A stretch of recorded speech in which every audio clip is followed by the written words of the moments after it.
this is Rosa Kelly. So I wanted to come out today and do a quick video on what are the basic supplies that you need to make a mini album.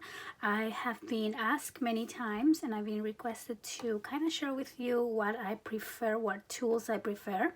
So first we're gonna start obviously with your paper cutter. Now this is a very simple, very inexpensive paper cutter. Of course there are many brands out there and more heavy duty type of paper cutters. This one right here I believe it's about $20, and then I bought it with my coupon at I believe Michael's, and yeah, so it's for me it was probably $11.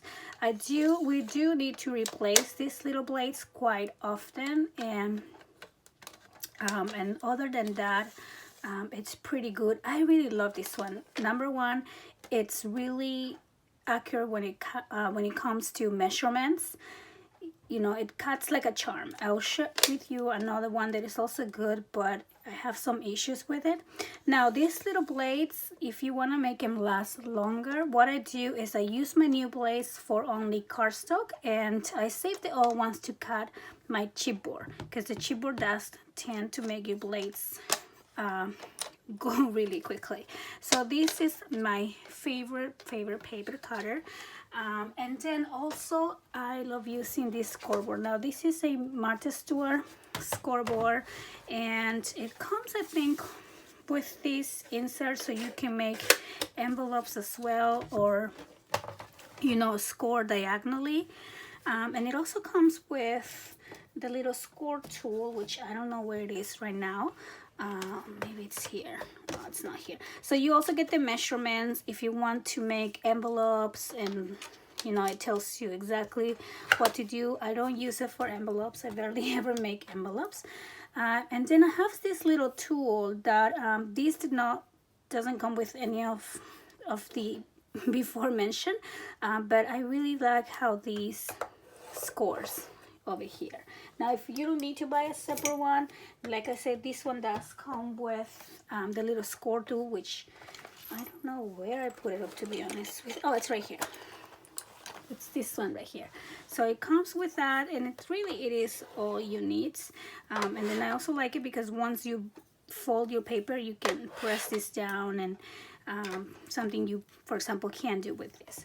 Now let me show you a separate option, which is a combination of the two, and I have it here in my drawer. And this option is more practical, and I'm sorry, mine is a little dirty. It's been used quite a lot. So now this one's a little bit more economical in terms of you get 2 for 1. You can score and you can cut. What I love about this one is the fact that as you saw, it folds, it bends, is really practical to take everywhere. What I don't like about this is, for some reason, when I cut with this and I try to match my pages, there's always a little bit something off to it, something not quite matching, and I can't figure it out for the life of me why it does that when you cut, especially when you cut. So now you have 2 options. You open these up and you cut your paper, and then you can also use this as a score. So what you do is you take that out and you press and you put it back on the other direction, and then it functions as the other one. So I'm not really used to this one. Also, what I don't like about this one is the fact that when you're gonna score at 6.5, because it's the part that bends, it never goes on that line. It always goes to the next line, and you know, it tends to be a little bit tricky. So when I want to score at 6.5, I usually move it over 1/2 inch and I score at 5, kind of trying to play with that. But other than that, I love this one. Like I said, it's very practical in terms of you folding it, and you know, if you want to take it on the go. So that's the 2 options, and also it saves you money because you're using one for both purposes. Okay, so now let's talk about adhesive. Now I use score tape for my binding. I have this 1-inch that I usually get at the craft store, not a craft store, I'm sorry, the Expo, Craft Expo. And I love stocking up on this because I like how big this tape is. I usually buy it for $2 each. I think you get 5 for $10, and I only get it when I go to the craft store, because other than that it tends to be a little bit expensive because it's a big 1-inch. Then I use the 3/8 of an inch, which is almost like a 1/2 inch. It's a little bit smaller, which is perfect for your hinges and to add your pages and flaps and things like that. Now I also use this glue right here, and I'm kind of running out of glue, but this art glitter glue is my favorite glue. Once I try this glue, I cannot use anything else. I like the fact that it dries fast, and then also it does not wrinkle your paper. You only need a tiny amount of glue because it's really strong. So even though it's a little bit more expensive, it really does go a long way.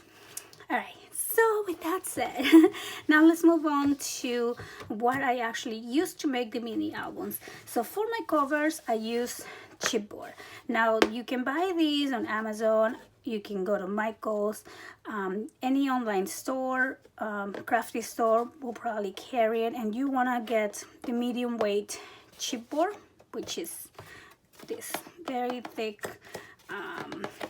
chipboard, perfect for your covers. Now if you live in an area when you don't have access to buy chipboard, for example, now somewhere outside the US. I was recently, you guys know I'm from Peru, so when I go to Peru, and if I don't bring this with me, then I can't really do anything because I don't know where to find it. But another option is to use boxes, like cereal boxes, or probably not cereal boxes. Cereal boxes are really thin, probably more like crackers, or I don't know, like a little bit more sturdy, heavier type of boxes, and that also helps with your spine. Or you can use a thinner cardstock or cardboard, just like put 2 layers together or do something like that. You know, try to use what you have on hand.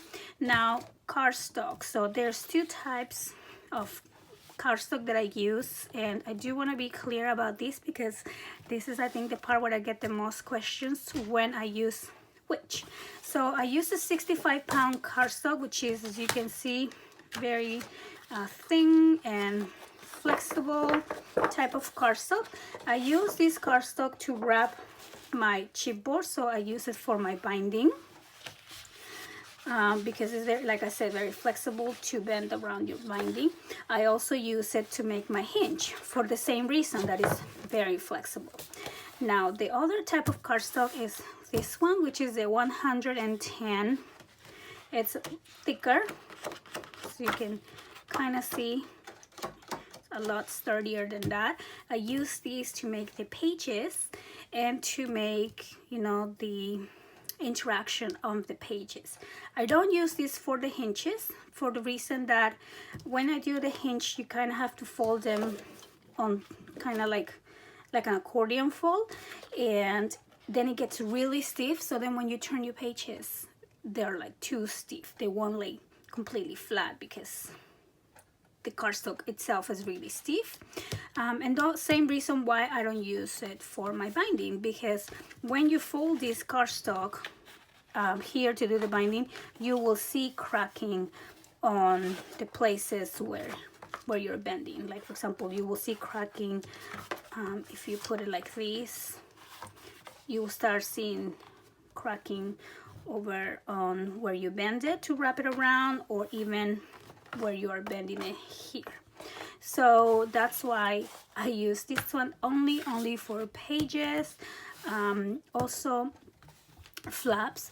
Now for the inserts on the inside of my page, you know, the ones that we use, the pretty borders, I use some kind of paper punch or, you know, edge die. So for those pages that go in the insert, for those photo mats in the inserts, I use the 65 weight, just because we're gonna use the paper punch and you don't want to damage your paper punches. You want to make sure these last. As you can see, I probably have these for about 2 years and it still works like a charm, and this is my favorite one, and it's discontinued, so I really take care of my punches.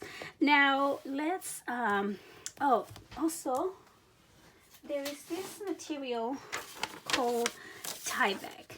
Okay, so all it is, this is like an envelope, one of those large mailing envelopes that is really sturdy. I mean, it's really hard to break. It's, you know, it's meant to be for like shipping, right?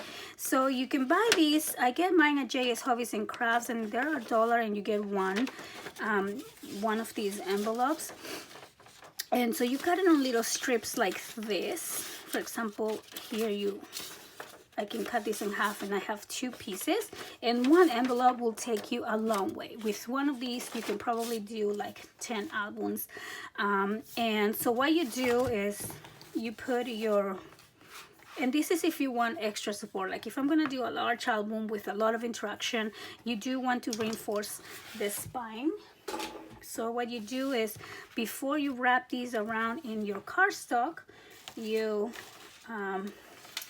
use your Tyvek here. Let me give you a quick little example of how you do.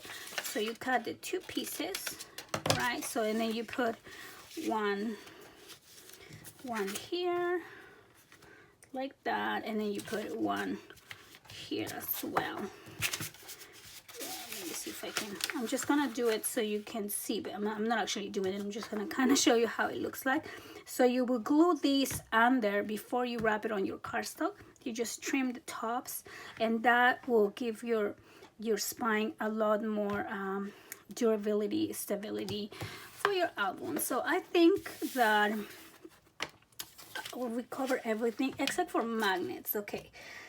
So now there's two types of magnets that I use. Magnets tend to be a little bit pricey sometimes, especially because we want to add all this interaction to our albums, and we use a lot of magnets. So I highly suggest you use different types of closures, and I try to incorporate that into my tutorials. You know, you can always use a pocket and add some photo mats to close layouts or waterfalls or things like that.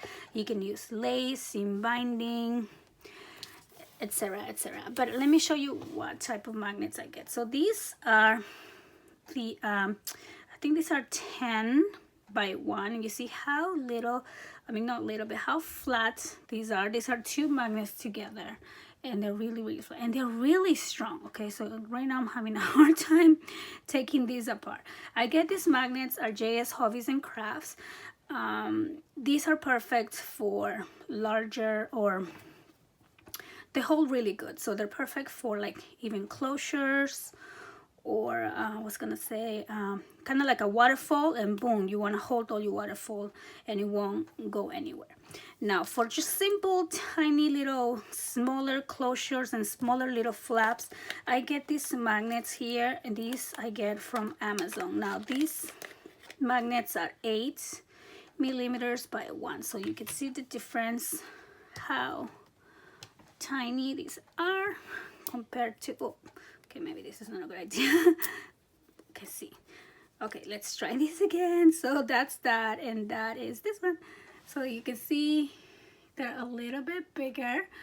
So yeah, so these ones, they're very economical. Now they don't really hold good, so I usually use like 2 sets, or just use it for tiny little flaps. So yeah, so I hope that you guys got something out of this video. I hope that I answered some of the questions that I get all the time, and I usually try to answer all the emails and all the messages that I get through my website.